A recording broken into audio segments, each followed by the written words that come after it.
This is Attorney Clint Paris. You are live with In Touch News Radio, and this is Straight Up the Middle. Yes, yes, yes, I am still flying solo. Professor Tony Seabrook is still in class educating the youths of America. He should be back with us next week. I think his class wraps up this week, and so he'll be back in studio with us next week. So guess what that means? I get to roam free. You know, we talked last week. It's kind of like your parents leave you. You know, they go to town or they go out of town, leave the house to you, or you know, your older sibling lets you hold the car for the first time. You had all these places you wanted to go before you had access to a car. Now you got a car and ain't nowhere to go. So you just get in the car and ride that 1 gallon of gas or two, whatever you can afford to ride. But then all of a sudden, there's nobody to go see or do anything with. So I know it. But anyway, that's what it feels like when I'm in studio by myself. I have with me, of course, DJ CEO. Good morning. What's up? Good morning. Good morning. I need your microphone voice. That's what I need over here. Oh, you're doing fine. I get a little voice, my brother. I get excited and I get a little squeaky. Yeah, it's good. It's good. But anyway, it's good to be here this morning. I want to talk about some stuff. And listen, I don't know what, if you're on the same planet that I'm on, the impeachment discussion has consumed America. And in fact, this is one of the concerns that a lot of the Democratic candidates had with that going forward, that it would suck up all the oxygen in the room, all of it. And so the candidates would no longer be able to get their messages, their message out. They would be forced to take a back seat because, of course, you know, to the country, that would be a more important issue. So, and it has all week, there has been nothing but the discussion about the I word. Yeah, exactly. And so anyway, since it's sucking up the oxygen in the room, I guess let's talk about it today. So I've got a lot of things on the ideas in my head of things I just need to get out so I can move on to the next thing. But also, I would love to always hear from you. If you're listening, this is a call-in show. And let me tell you what the basis of call-in shows are about. The base of America is about. It's about liberty and freedom. And invariably, DJ CEO, I talk to people and they'll say, listen, I was listening to your show. Now, let me tell you about X, Y, and Z. I say, whoa, time out. Let me give you the number. It's 813-444-9588. Call me next week and tell me that. Well, no, I can't do that now. let me tell you this. 95% of the listeners are afraid to call in. Absolutely. So let me tell y'all how I get into talk radio. And this is way back in the 80s when Rush Limbaugh first came on the air. There was a guy locally named Lionel on WFA. Lionel, he went to New York, became a big time. He was a defense attorney. But he would make up characters. So he was never himself. And then I found out something, that most people that call in really are not themselves. There's somebody else. They're Roger and Robert and Phil and so on. And or they're like Carl the trucker who says he's in a truck somewhere. And they're Cheryl and Leslie, but they're not who they say they are. Mm-hmm. So listen, if you've got an alter ego that's been trapped in the shower wanting to get out, and you can't this is a place it can get out. Let them out. You can come on the air. You can be anybody you want to be, or you can even be yourself. But the idea is this is a place where you will not be ridiculed. You will not be criticized. You will not be belittled. You will just be able to express how you feel about whatever it is you are feeling. That is the beauty and foundation of America. That you know, I remember the scene from In Living Color when Eddie Murphy walks in the street and they're throwing trash in the street. And he says, a country so rich and free that people can throw stuff out on the road. That is how we see this here at In Touch News. This is a place where you can join in the discussion. You can have a say. You can engage in conversation. And trust me, there are no bad answers. There are no bad questions. They're just yours. So if you listen, I want to encourage you to think about picking up the phone and calling in. 813-444-9588. So first I would say this. Save that in your phone and save it under In Touch News. That is that's your caller ID. So in the future, when you're ready, all you have to do is press the boom. You have to remember the number. And guess what? I have it in my phone. And some of y'all may have recognized my voice when I called in on other shows on the station.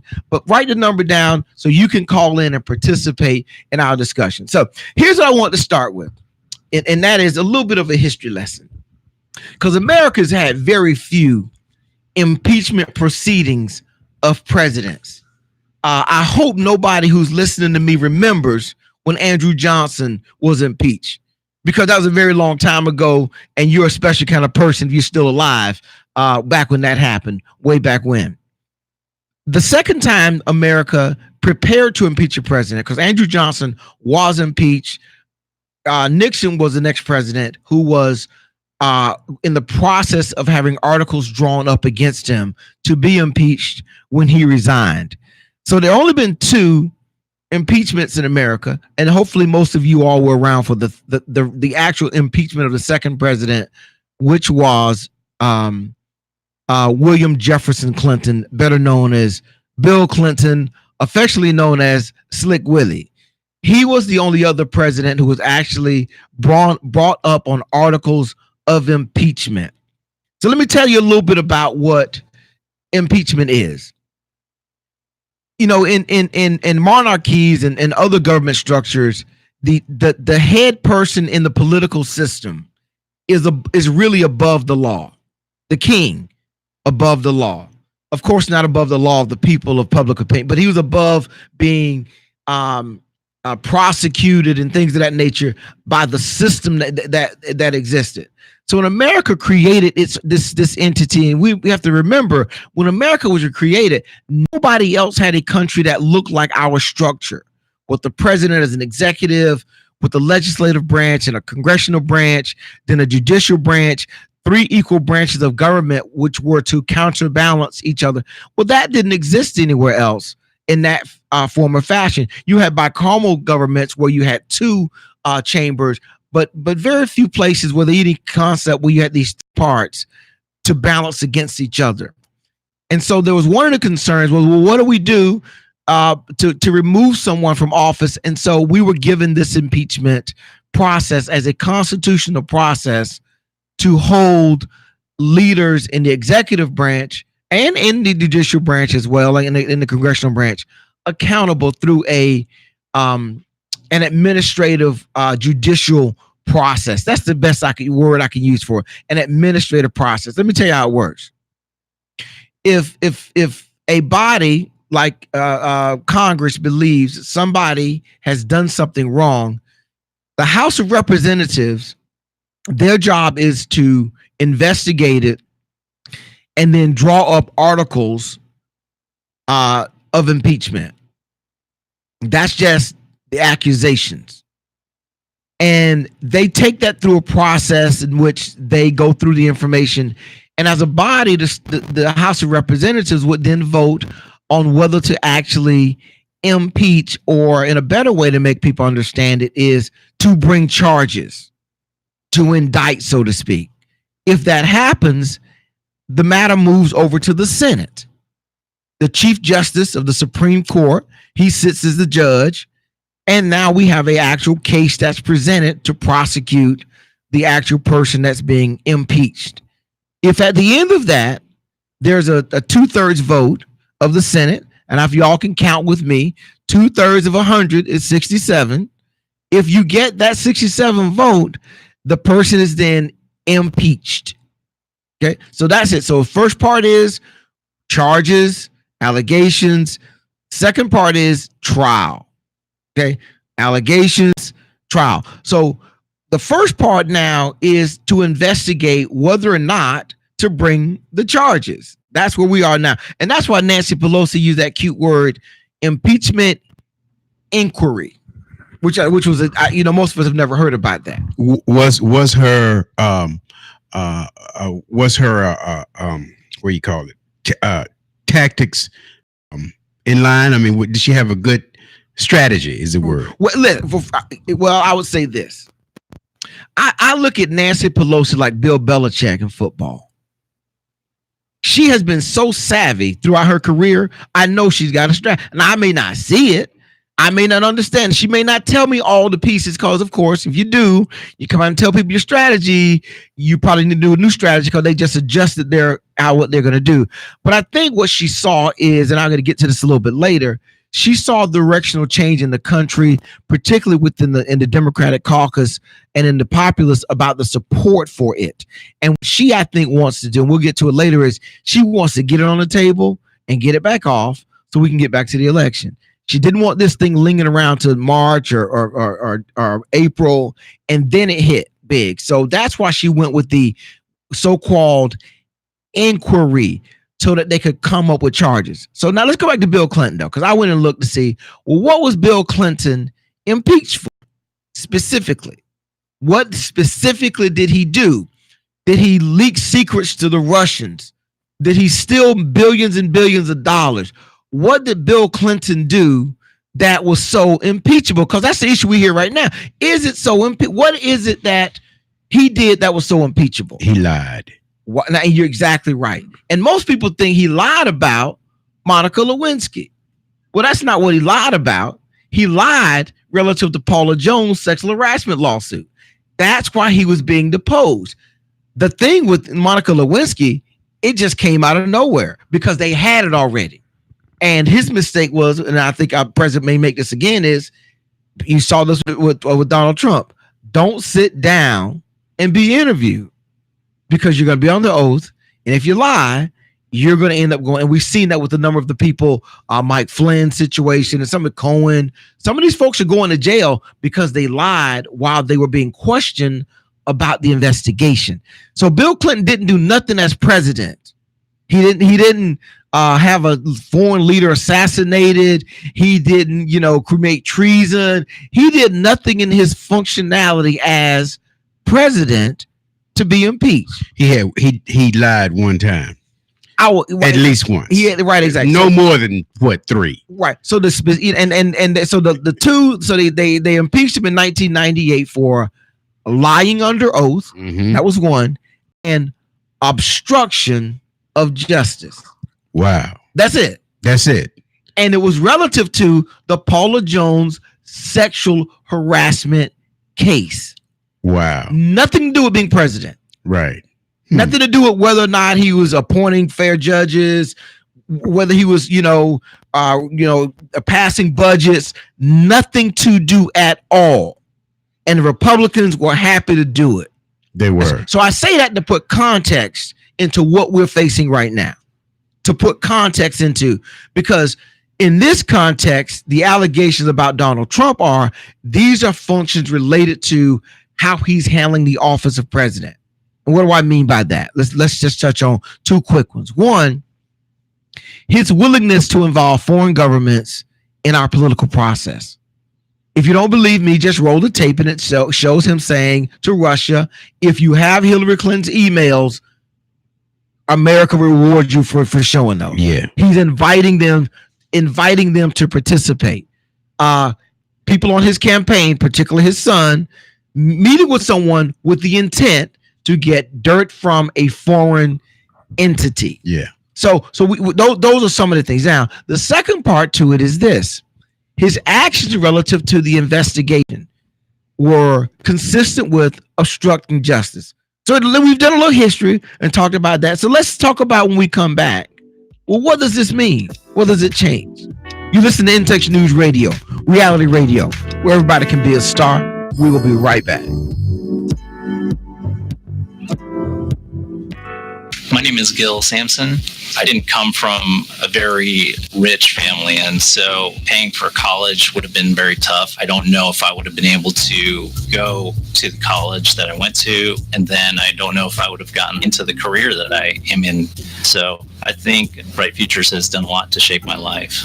I got a job as a structural engineer, and I design residential buildings, commercial buildings all over the United States. Because of Bright Futures, I was able to go to college. So many kids just don't even ever get that opportunity. And to be able to do it and not have any debt when I graduated is amazing. And it was all thanks to Bright Futures.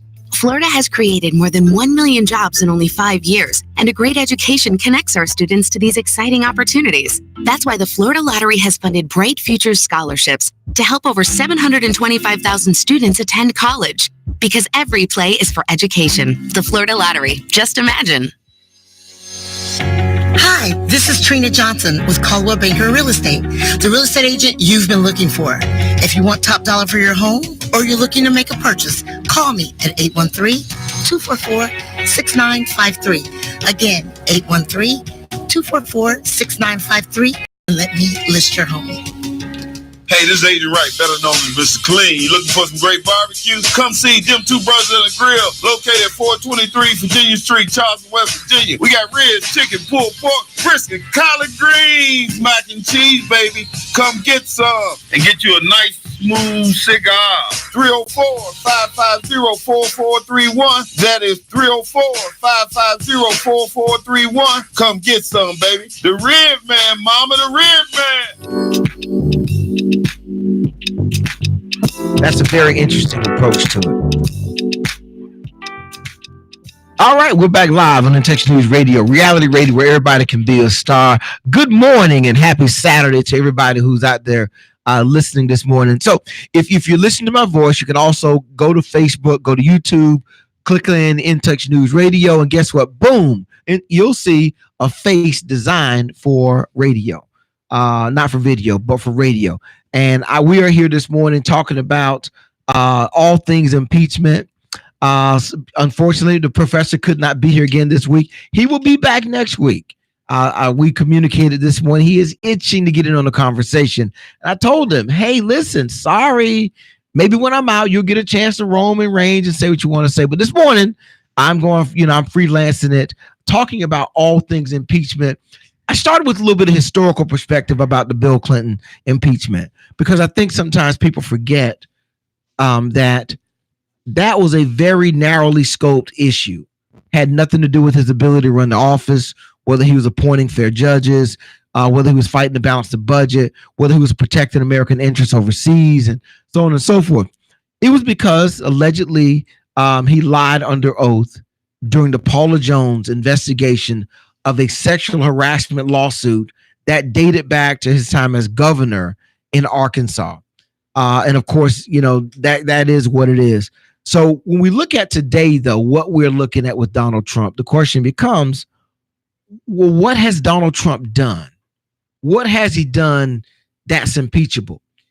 If you take the Bill Clinton impeachment proceedings, which is the only one of reference that we have really available to look at, it's shocking how many other things Donald Trump has done relative to his office. Now, you may hear this phrase thrown around called executive privilege. And that is the idea that the president sits almost above the law. And I say almost, because if it's in the executive privilege realm, he gets to do certain things. Now, in this case, what's come up now is this thing with this conversation with the Ukraine president. And I'm going to deviate and talk a little bit about that communication. Him talking to a president, talking to a president. Lawyers can understand this. And there's an issue with this, I think, that I'm very sensitive about. Oftentimes as a lawyer, let me back up. To that person who sent me the email last week saying, you are a real lawyer. Yes, I'm a real lawyer. If anybody wants to Google me, you can just Google the law office of Clinton Paris. You can Google Clinton Paris attorney. When you finally get through all the Paris Hilton things that are going to come up, eventually you'll see the law office of Clinton Paris. Yes, we do litigation. We also do probate and estate planning, but our bread and butter really is personal injury and general litigation. So for that person who sent me the email last week saying, yes, you are a real attorney. Yes, I am a real attorney. I just don't play one on the radio. So let's get that out of the way. So we're talking about this thing about how these people communicate. And I think about we as lawyers, the majority of my cases get resolved through what I call off the record conversations with other attorneys. What does that mean? It's off the record because it's a space within the communication realm of lawyers we create to be able to be frank with each other and talk. Sometimes we get caught up in the bluster and the posturing and the adversarial nature of cases, but there's a small little area reserved. You can't overuse it, reserved for off the record conversations where a lawyer to lawyer, you can share information that the other lawyer will receive in good faith and use to the benefit of all the parties involved. Now, you have to be careful with that. And here's why. Because at all times, all communications to my client are official communications. Even when I'm in that realm of having a off the record conversation. So when presidents are talking, and this is one of the issues that some of the historians brought up, and we heard this from Ukraine. They said, listen, we were okay with you releasing what Donald Trump said, but don't release what we said, because we need to be able to have this kind of a frank conversation sometimes. And Donald Trump was trying to say, look, I need to have my executive privilege protected so I can have these frank conversations. Well, in America, though, you're still bound by the law and limits of your office, even when you're in that component. So I understand that there are people saying, well, the president has to have a space in place where he can have frank conversations and direct conversations. And my response to that is, yeah, you can, but just remember, there's no such thing as you not acting as president. As with the lawyer, you're always acting in the best interest of your client, even when you're having these off the record conversations. And in this conversation, this was classic of those of you who've read the actual phone call partial transcript. That's not the full transcript. And so I would love to see the entire transcript, because my suspicion is Donald Trump agreed to release the parts of the conversation that were least damning to him, even though they were very damning to him. It is clear from that conversation, Donald Trump was first, they had unlawfully withheld money appropriated by Congress for Ukraine and its defense. Second, Donald Trump was using that as leverage to get the president of Ukraine to launch an investigation into his main political rival, who's leading him in the polls. I don't think it gets any worse than that from an abusive power standpoint and or an obstruction of justice when it comes to the Mueller investigation. So I predict that once this investigation gets underway, you're eventually going to have the crystallization of those two items. And because I think they're related to his office functioning as president, it's going to make it much easier for Democrats to go ahead and vote in favor of it. And here's the other part to it, because I was thinking, well, what does this inquiry change? What does it do? The American populace, there's clearly a majority of people who want to see this president properly investigated. There was something about the Mueller investigation that seemed hampered, that it seemed like they weren't looking hard enough at some of the core details, and mainly because they were being obstructed by the White House. I think Congress has a lot more leeway, particularly House of Representatives and the 5 committees, to coordinate their attacks, to use the subpoena power, to force people on the record to come forward and say stuff. And I think you're going to, a lot of people are going to say, you know what? I do not want to be associated with this. I do not want to have my record and reputation sullied by being involved with a president who is taking everybody down. For example, yesterday you had the resignation of the, I want to say special envoy to Ukraine. He resigned. Now his statement hadn't come out. I'll assume that he'll be joining with everybody else and doing a book deal. But it seemed like to me, and I want to say, and I know somebody out there will correct me, that during the Nixon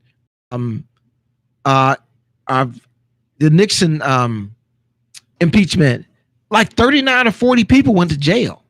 That's a lot of people. Now listen, you can be a tough guy all you want in your $3,000 Armani suit, eating at the Capitol Grill in the evening and socializing with the insiders in DC. When they start sending you to the big house that's a whole nother animal. And a lot of people change their tune when it comes time for that to happen, that they're going to be sent away to jail or things of that nature. His name was Kurt Volker, was the special envoy to Ukraine. He resigned because he was the person who connected Rudy Giuliani to the Ukraine for the interviews. He set up, I was thinking with the breakfast and the lunch. And this is what I'm trying to figure out. How does Rudy get in the middle of this?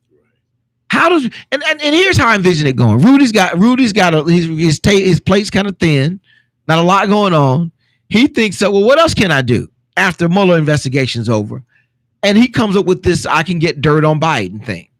And so I think that's what he takes off to do on behalf of Donald Trump. The problem you have is this: he has no security clearance. He has no official position in government. You can't send him off representing the United States in foreign affairs unless he's representing Donald Trump in foreign affairs. And again, we're back to this using your public office for personal gain thing. Now, Donald Trump, because he has no moral compass, he has no value system that's built on core beliefs that he lives by. Everything is transactional, meaning in the moment.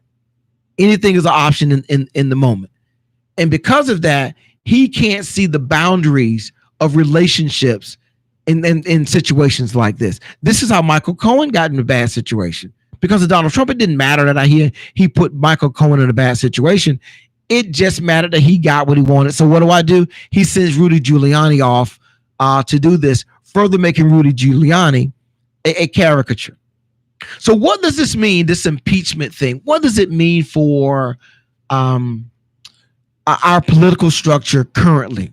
Here's one of the things I think that's unfortunate. I don't see Congress passing any meaningful legislation. I don't see the president passing any meaningful legislation. He was not like Bill Clinton. He can't multitask. He can't do two things at once effectively. So he is so consumed because everything is so personal, transactional. He is consumed with the idea that he is being investigated for wrongdoing. He can't do anything else. He came out and said the other day, well, we can't do anything on gun legislation because I've got impeachment inquiry. Well, you weren't doing anything on gun legislation anyway. So there's nothing that's being accomplished. Well, I can't do anything on immigration because we got the impeachment going. Well, besides turning people around at the borders, putting people in cages, and threatening foreign government to take an action, you're not doing anything substantive on border and immigration issues anyway, besides cutting it down. Well, we can't do anything on healthcare because of this impeachment thing. Well, again, you've been in office for how many years, and what have you done to improve the healthcare industry, to pass legislation? Well, we've got these issues with Iran and Afghanistan that are ongoing. And did somebody forget that there's a civil war still going on in Syria? I have not heard anybody of significance talking about the ongoing civil war in Syria very much in a very long time. And the killings continue. But he goes on repeatedly and talks about his inability to do something when guess what? You've not been doing, and besides creating a mechanism for your friends and wealthy people to make more money, that's been the only thing that you've been putting on the table and you've been getting passed. But that's what I would love to know if you're listening. What do you think the impeachment means for our political system going forward? What does it mean for our economy? Will it really impact our economy? Now, I noticed one thing he didn't say he couldn't get done, and that was keep negotiating a deal with China. Somehow he can think about things related to money and get those things moving and keep them moving. But the other things that don't relate to the economy, he's indicating that he can't get those things done. It's a classic example of a kid in a sandbox, and he doesn't like the way things are going. So guess what? So he kind of says, look, I am going to, handle this in a way that nobody gets any benefits besides me. But I'd love to know what you think. We're going to take another break. We come back. We're going to talk about two things. Why impeachment now? and what this mean for Joe Biden. You listen to Intouch News Radio, reality radio, where everybody can be a star. We'll be right back.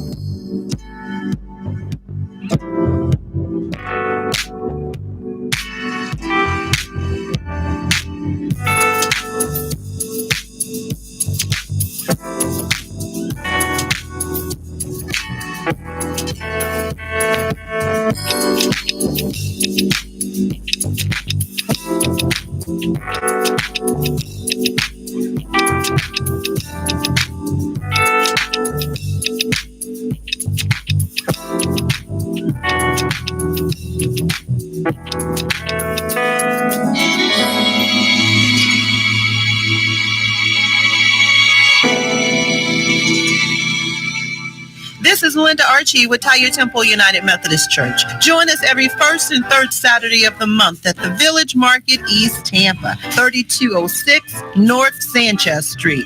Free parking, free admission, fresh produce, live entertainment, vendor shopping, and delicious cooked food. Join us every first and third Saturday of the month, beginning June 22nd. For vendor information, call me 1-888-991-2502. See our ad in InTouch News or Florida Sentinel. Please call me at 1-888-991-2502.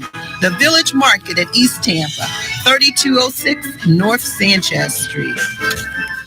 Hi, this is Dr. Veronica Walters, also known as Dr. V, the head of school at the Walters Academy for Entrepreneurship, a place that we like to call The Way, where we're educating today's youthpreneurs to be tomorrow's billionaires through social entrepreneurship. Do you have a student who's bored, frustrated, gifted, inquisitive, creative, business-minded? Then maybe you need to check The Way out. Listen, we have an educational platform that allows for individualized instruction.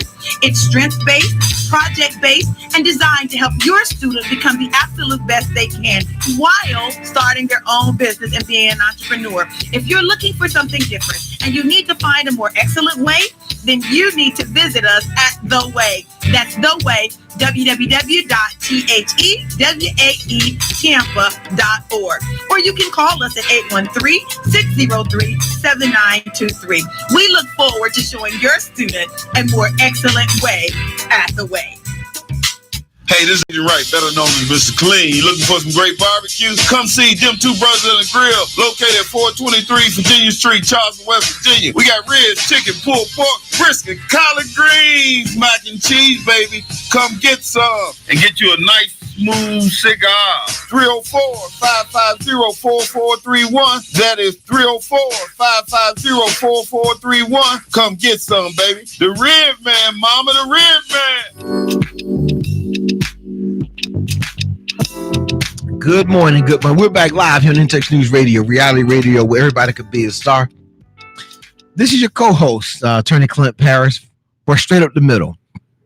Now, we focus on national, international politics and issues of the week with the purpose of just engaging in a enlightened conversation and expressing opinions. But I would be remiss if I didn't reflect on last week's events, and that was the Power Couples Ball, the 10th annual gala, held here in Tampa at the Grand Hyatt Hotel. Is sponsored by InTouch News Radio, hosted by Daryl and Tammy Johnson. They're the CEOs of InTouch News, the entire conglomerate of all of the print, the media, the advertising.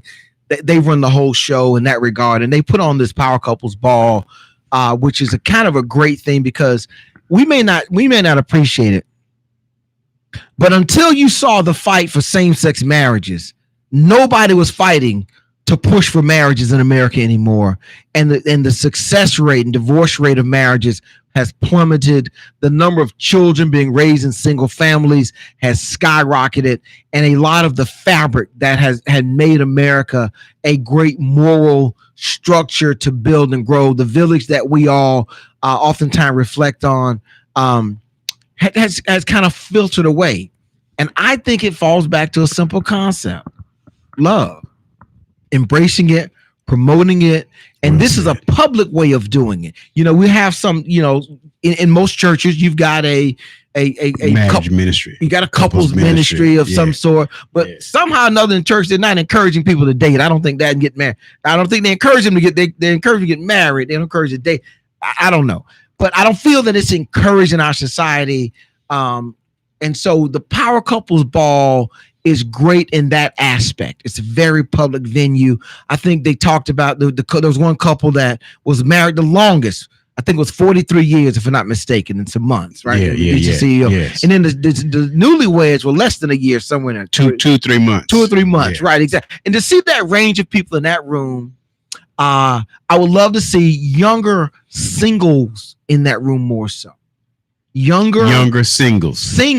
So they can see. Right. Yes. Because what they hear about is the negative stuff related to being married. True. They need to see the successes of marriage and what it can produce and how it manifests. Because if you were there, I mean, it's beautiful watching these couples come and go, and the Johnsons have done a great job in structuring this, where they're host couples at each table, and they're called out onto the dance floor and introduced to the new couple of the year, so to speak, and just a beautiful watching this symphony of marriage and love flow through the room. Wow. That's really what and so I would love to see young people who don't see that, who don't know that, see the power of couples, ergo the Power Couples Ball. So next year, listen, this thing is it's usually this time of year, September, October. You keep your eye on the In Touch News web page for announcements starting usually in the summertime. They'll start to put some information out there. But it's a great gala, something great to be at there.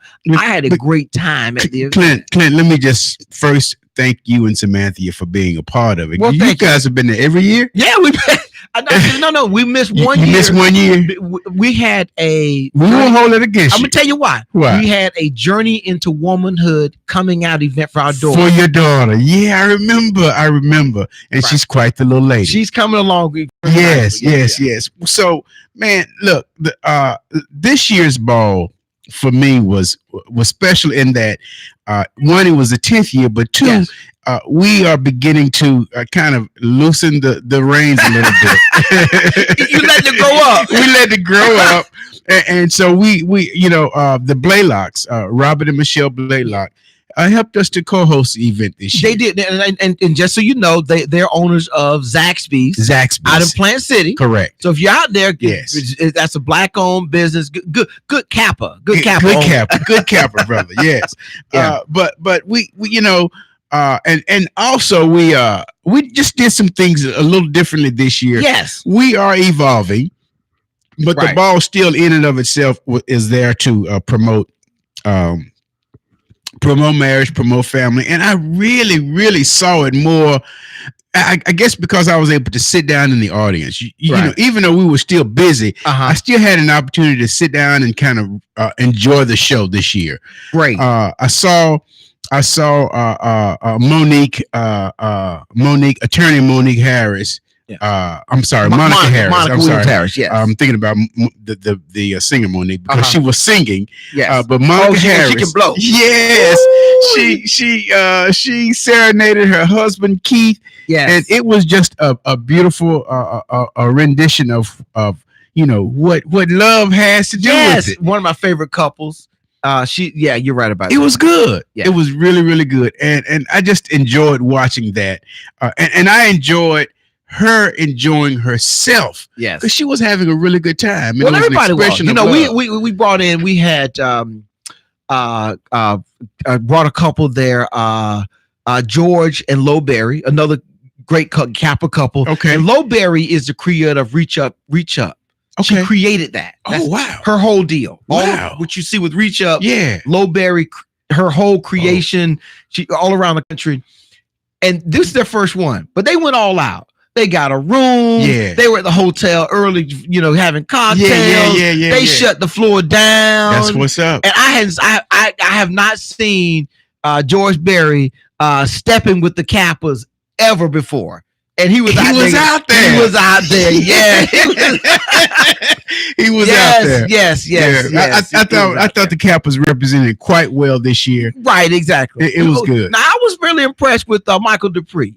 Because I remember Mike with that leg when you should go over his head. He kicked that.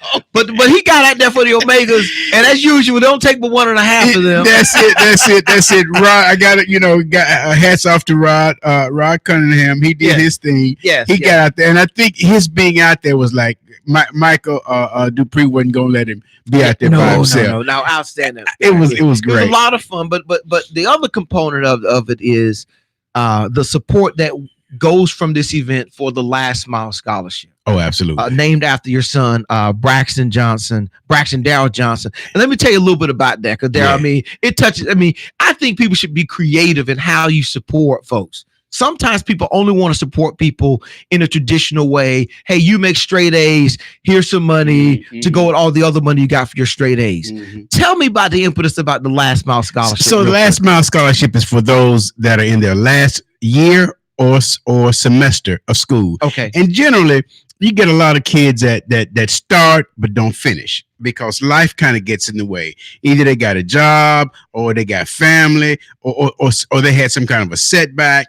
They've run out of funding, whatever it is. A lot of people don't finish. Correct. And so that was the role in Tammy and myself. We both did not finish school, so we had to. I had to borrow money. Traditionally finished. Traditionally finished. You had to. You go to the SATOA route over the traditional age. Absolutely, and we found. I got my degree at 36. Tammy got hers at 33. We were old as dirt by the time we got our degree, but we realized that people need help in that last mile. Right. So this year we helped 3 students. We kind of went outside the state of Florida. We did have one young man who is finishing FAMU. Okay. We helped a young lady at American University finishing her master's, and then we helped a young lady at Georgia State University. Got it. So it was it was diverse. It was and it costs. It's not cheap. It costs us a lot of money. Right. Yes. It costs us a lot of money, and so I want people to understand that when we are paying this tuition, right, it's not cheap. So we do need donors and donations in order to do that. Well, I think it's a unique situation. It definitely is a place, I think, where there's need. Like I said, and we have a child in school now. My son's at Florida State, and it's interesting how many people are trying to help. Right. Different ways. And I was trying to explain. He was saying to me, he never imagined all these people would be trying to help kids go through school. Absolutely. And I said, because everybody sees it really is the change factor in people's lives. It is. Not just for your career, but how you now talk to your doctor and how you understand and can facilitate your own medical care, how you can represent and assist your neighbor with an issue, how you interrelate with the political figures. You're at a heightened academic level. Your brain is functioning at a better level. It's more efficient because of your education. You can use it to make your life and those around you make their lives better, in addition to having a better career. So that's the power of education. It really is the thing that makes a difference. And I want to make sure I took a minute. I appreciate that, man. Take a little segment, talk about that. And then last, I want to say, anybody, if you're looking you want to make a financial contribution to something out there, consider the Last Mile Scholarship. And here's how you do it. You go to www.lastmilescholarship.org. And then you want to add in there Braxton Darrell Johnson. Because I want to make sure you get to the right webpage. You'll know you're there when you see Braxton Darrell Johnson. And on that page, there's a mechanism. You can make a donation. And I can tell you this, no donation is too small. So I appreciate anybody giving support for that. All right, we got a caller calling in. Good morning, caller. What's your name? Where you calling from? Good morning. This is a good friend Carl calling in. Really? Well, good. You know what? You were right on time. Listen, because I'm just about to get into this last segment, and we were going to talk about 2 things. First of all, is the impeachment risky for Joe? Is this a good or bad thing for Joe? And is it risky for him having this impeachment thing? Have you thought about that at all? And can you comment for us on do you think the impeachment proceedings are risky for Joe Biden?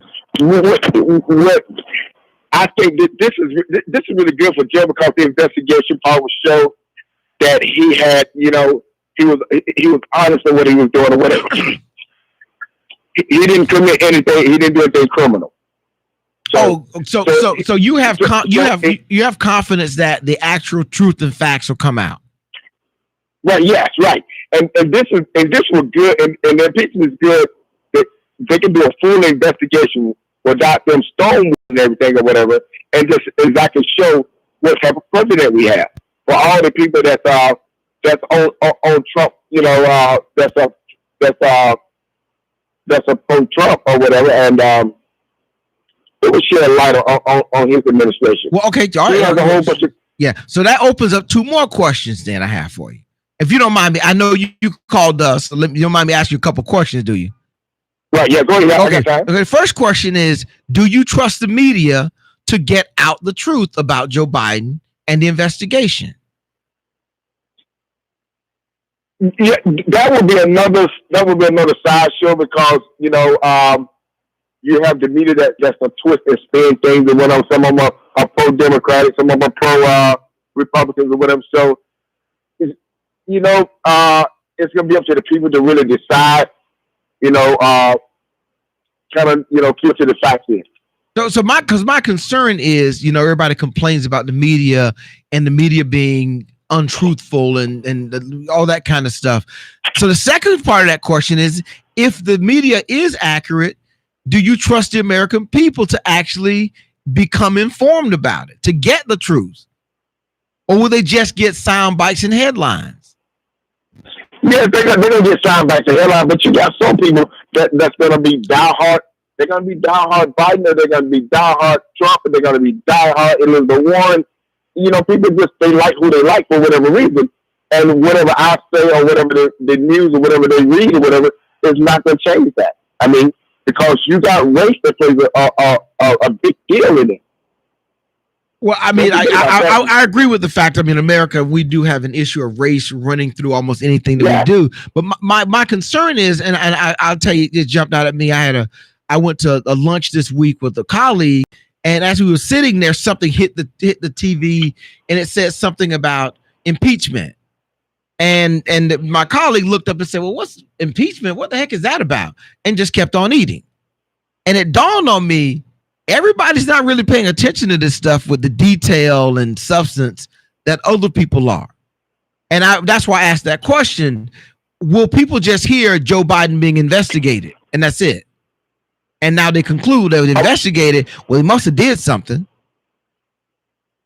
And right, but see, what really, the reason why I went to it, because being in the transportation industry or whatever, and these tariffs or whatever, you know, 640 trucking companies have went out of business between in the last year and a half, since 2018 and 2019.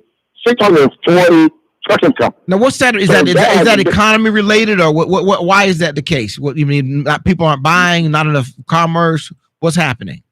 Right, because of the trade. You don't have a lot of trade going in and out of China, and a lot of companies, a lot of countries don't want to deal with that because of the backstabbing and of the president. Well, I tell you, Carl. I'm just getting into mountain bike riding. And I decided before I spend, a bunch of money on a bike, I'm just going to order me a lesser expensive bike. And so I ordered me a bike through Walmart, the top end line mountain bike that they offer through the Genesis brand. And the bike came, I ordered it 2 days later, it came in a box, and a big sign on the side that said made in China. And I swear, we opened that box, you could still smell China inside the box. Did I lose him?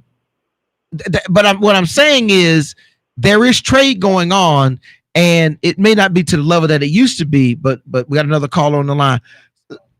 So all right, you still there? Yes, I am. Okay, no, this is new call. Okay, caller, state your name, where you're calling from. This is Lisa. I'm calling from Virginia, right outside of Washington, D.C. Good morning, Lisa. Now listen, so you're right in the thick of this whole impeachment stuff up in DC, aren't you? Well, I'm dealing with a slight cold, but I think this is so important. I always listen to your show, but I just felt like I needed to call in today. Well, thank you. And I need to unload.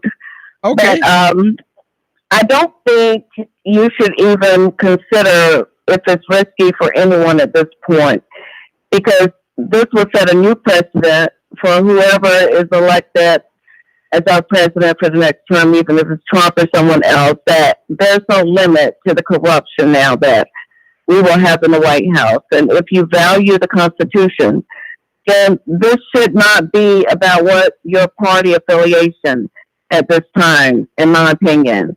It's just so outrageous that he can get on TV and tell Putin to help him with the previous election that he's in now this term, and then now work with someone else because I guess too many eyes are on Putin, and Putin has nothing for him other than to get into the computers and mess with the calculations.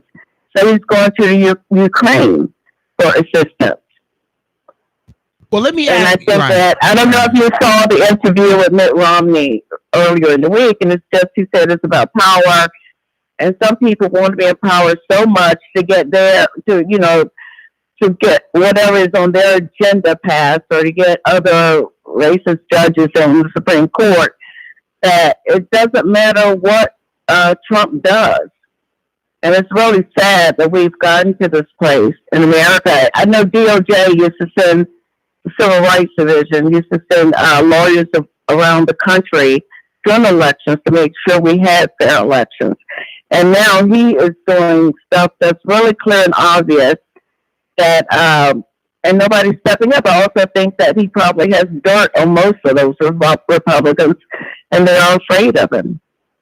Let me ask you, Lisa, if I could, about it. So there's a possibility that Donald Trump gets impeached and gets reelected. And if he were to be reelected after being impeached, what would that say about America?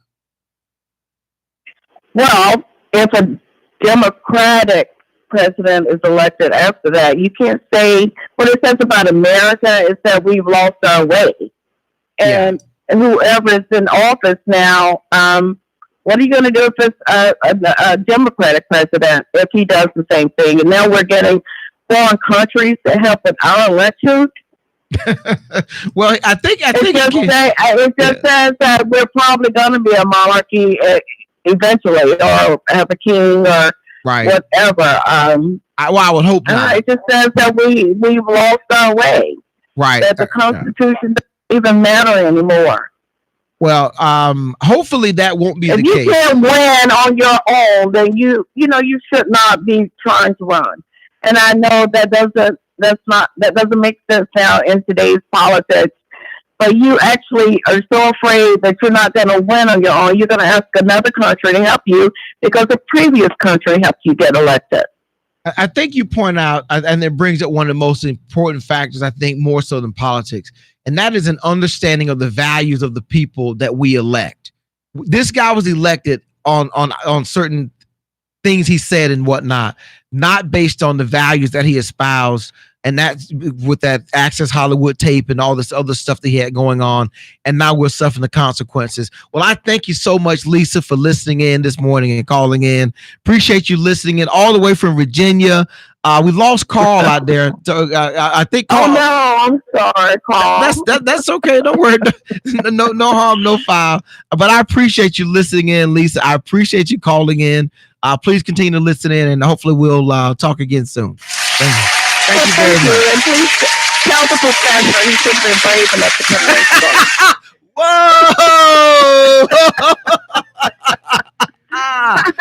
I'm waiting. I'll be waiting for him next week.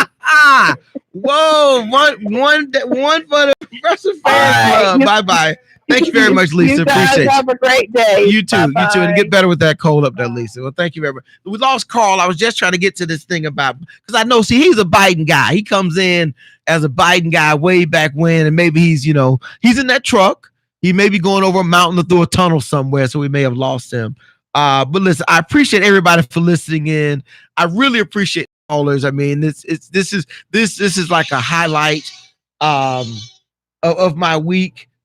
Being able to get into the studio and talk to people, talk about the issues that are affecting America and our country, but most of all, giving people the opportunity to express themselves. So, Lisa, I appreciate you very much for listening. We will let the professor know that he's going to have to man up a little. He's got to man up going forward. Carl, appreciate you, and everybody else. Listen, be safe and have a great week, and we will catch you back here next week here on In Touch News Radio, reality radio.